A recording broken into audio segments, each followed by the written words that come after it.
Assalamualaikum warahmatullahi wabarakatuh, Sobat Parso, selamat datang kembali. Sekarang saya sedang berada di sebuah bengkel golok di daerah Ciseeng. Bengkel ini mitra dari Parso. Untuk kali ini saya akan bekerja sama dengan Emrais ya. Tentunya dengan pengawasan dan lisensi yang ketat dari Parso agar hasil yang didapatkan berstandar Parso. Oke, ini adalah perdel mancap mata, panjangnya kurang lebih 74 atau 75 cm. Saya akan ceritakan saja apa yang harus dilakukan ketika kita melakukan penempaan sebuah golok atau pisau ya.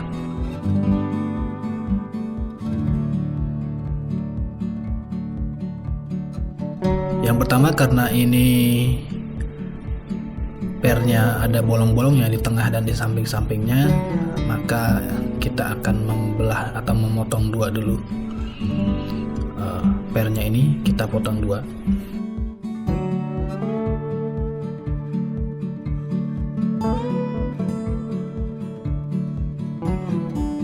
Kemudian kita potong lagi di ujungnya, karena di ujungnya ini ada bekas baut, bekas penyangga pernya ya. Ya beginilah Sobat Parso kalau kita melakukan penempaan dari besi bekas. Kelebihannya mungkin perdel ini sudah sangat lawas dan sangat antik, tapi kekurangannya ya kita harus pandai-pandai memilih bagian mana yang akan kita jadikan pisau atau golok ya.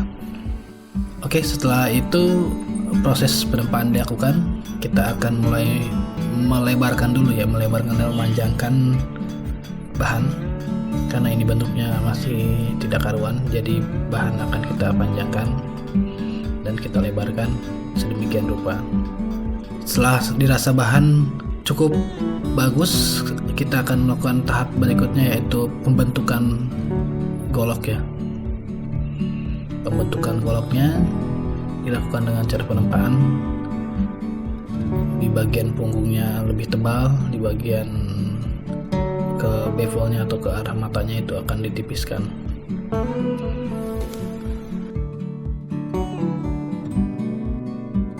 Kemudian kita akan beralih ke pembentukan paksi.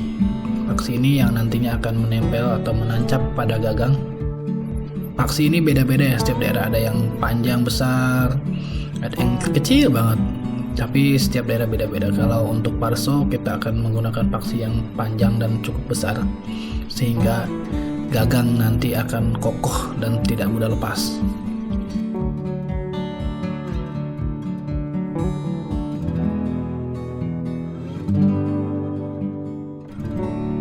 Kemudian kita akan berlanjut ke proses yang lebih detail, membentuk bevel yang lebih tipis daripada bagian punggungnya, ditempa berkali-kali sehingga bagiannya itu akan mulai terbentuk, terlihat bahwa itu adalah bagian untuk bevel.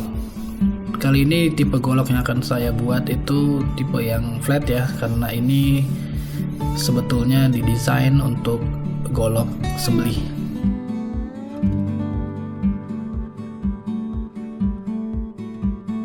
Setelah selesai semuanya, kita akan masuk ke tahap penggerindaan awal untuk menghilangkan bekas tempaan yang terlalu kasar ya, dihilangkan dengan gerinda. Setelah dengan gerinda, kita akan melakukan finishing dengan kikir. Kikir ini akan berfungsi untuk meratakan, karena kalau dengan gerinda belum tentu akan rata, pasti ada yang benjolan-benjolan yang tidak terasa karena mesin ya, tidak terasa. Itulah yang membedakan handmade dengan mesin, karena mesin tidak terasa, tapi dengan kikir ini gerinjul-gerinjulnya yang tidak rata akan diratakan, sehingga bentuknya lebih halus, rata dengan sempurna. Setelah selesai dengan tahap pengikiran, inilah tahap yang paling krusial, adalah tahap penyepuhan atau hardener atau hardening atau quenching, di mana bilah akan dibakar mencapai suhu tertentu, kemudian dicelupkan kepada air, ke dalam air.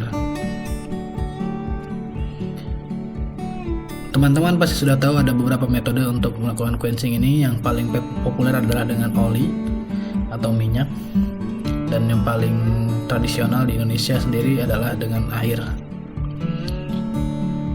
Masing-masing memiliki karakternya sendiri.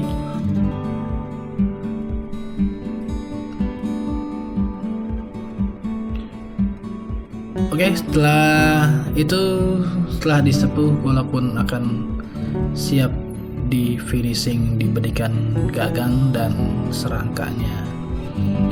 Pastikan Sobat Perso menonton video berikutnya, proses pembuatan gagang dan serangkanya. Kita akan coba propite dengan menggunakan gali asam. Sampai jumpa di Perso. Wassalamualaikum warahmatullahi wabarakatuh.